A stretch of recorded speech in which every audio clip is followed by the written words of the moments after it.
নমস্কার বন্ধুরা, তোমরা কেমন আছো? আশা করি ভালো আছো, সুস্থ আছো। আমিও ভালো আছি। মনিকার রান্নায় সকলকে স্বাগত জানাই। আজ তোমাদের দেখাবো পাকা আমের আমসত্ত্ব। এখানে 1.5 কেজি আম নিয়ে নিলাম। আমগুলো একটু নরম নরম আছে, এই আমসত্ত্বের জন্য এটা খুবই ভালো হবে। আমগুলো ভালো করে পরিষ্কার করে ধুয়ে নিলাম। এক একে সব একটা ঝাঁঝরি ঝুড়িতে তুলে নিলাম। দিয়ে আমগুলো বড়ি দিয়ে মুখটা ছাড়িয়ে নিলাম। দিয়ে সব হাতে করে ছুলে নিচ্ছি। নরম আম তো তাড়াতাড়ি হয়ে যাচ্ছে। ভালো করে সব আমগুলো এক এক করে ছুলে ছেড়ে নিলাম। দিয়ে সব আমগুলো মুখ ছাড়ানো হয়ে গেল। এবার এগুলোকে ভালো করে হাত দিয়ে এরকম একটু চটকিয়ে নিলে পরে আমের যে ভিতরে যে আমের যে জুসটা আছে সেটা বেরিয়ে যাবে। দিয়ে চালনি দিয়ে একটু চেলে নিলাম। বেশ ভালো তালের মতো মিহি হয়ে গেছে। দিয়ে আমি যে পাত্রটি উনুনে বসাবো সেই পাত্রটির মধ্যে ঢেলে নিলাম। দিয়ে সব একদম ভালো করে ঢেলে গুছিয়ে এবার দিলাম কড়াইতে বসিয়ে উনুনে চুলায় ধরিয়ে দিলাম।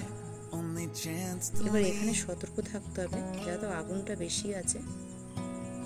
বারবার খুন্তি দিয়ে এটাকে নেড়ে নেড়ে তলায় যেন না ধরে। এখানে দিয়ে দিলাম 1 কাপ চিনি।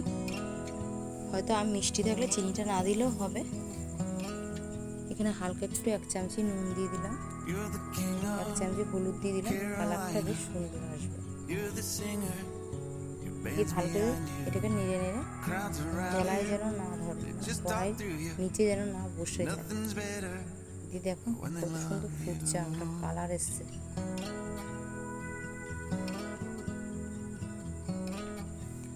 আপনাদের ভিডিওটা ভালো লাগলে অতি অবশ্য কমেন্ট করে জানাবেন, তাহলে আমি নতুন নতুন রেসিপি নিয়ে আসতে আমার ভালো লাগবে।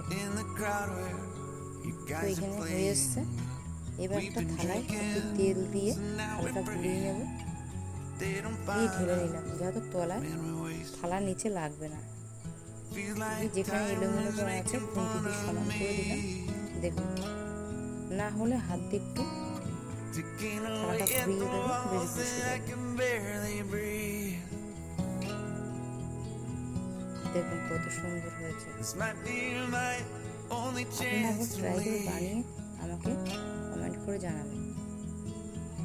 এবার এখানে শুকোতে দিলাম 2 রোদ দিয়ে নিলাম। এটা ওটাকে চাপা দিয়ে নিলাম, যাতে করে ফাঁকা ফাঁকা করে, নাহলে কাকে বা পাখি এসে বসবে। হয়ে গেল 2 রোদ বাদে আমি এটাকে দেখে নিলাম। দেখুন কত সুন্দর এটা হয়ে এসছে। চাকু দিয়ে চারিদিকটা একটু ছাড়িয়ে নিলাম।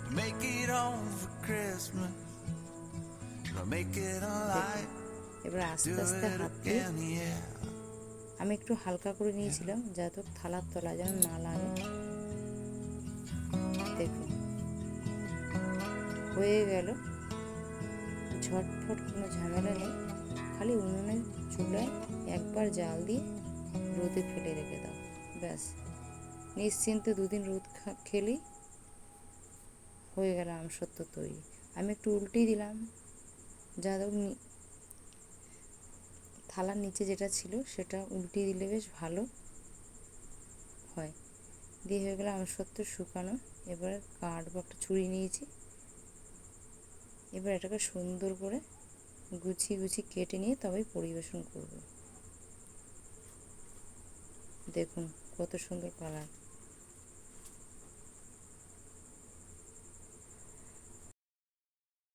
আমি একটু লম্বা লম্বা করে কেটে নিচ্ছি, যা তো দেখতে সুন্দর লাগছে। আর মুখে দিলে একেবারে তো খেয়ে নিলে হয় না, ধীরে ধীরে আস্তে আস্তে খাবো, যেন লম্বা লম্বা করে একটু কেটে নিলাম। দেখুন,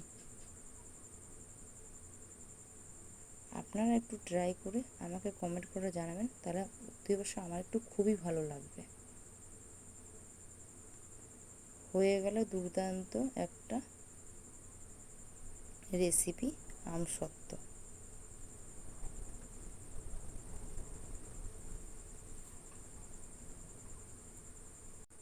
ধীরে ধীরে আস্তে আস্তে সবই কেটে গুছিয়ে নিলাম। এটা আমি একটু এগরোলের মতন বোটে দেখাচ্ছি। দেখুন কত সুন্দর হয়ে গেছে। দেখুন পুরোটাই দোকানের মতন।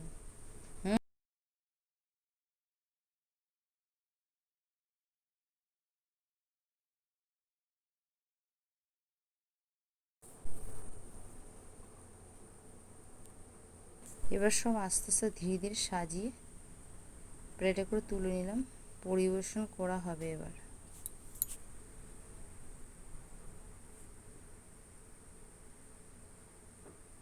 আর এত মাছি পিঁপড়ে উৎপাত করছে যে একটা বিরক্তকর জিনিস।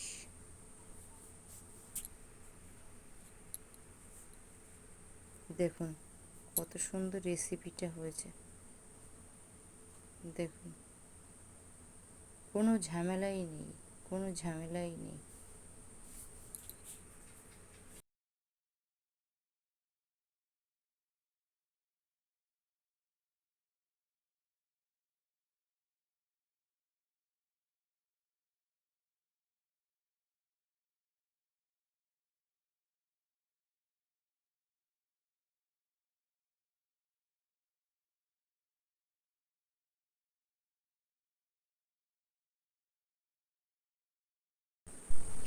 আপনারা সারা বছরের জন্য এইভাবে আমসত্ত্ব তৈরি করে বাড়িতে রাখতে পারেন, কাচের জার বা বয়মের মধ্যে।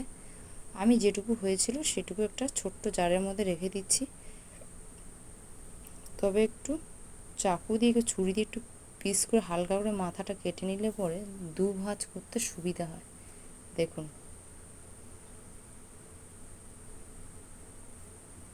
দেখুন আমি বয়মের জারে রেখে দিচ্ছি। তো বন্ধুরা আজকের মতন ভিডিওটা এইখানেই। আজ তৈরি করলাম, আপনাদের তৈরি করে দেখালাম পাকা আমের আমসত্ত্ব। ভিডিওটি ভালো লাগলে লাইক শেয়ার কমেন্ট করবেন।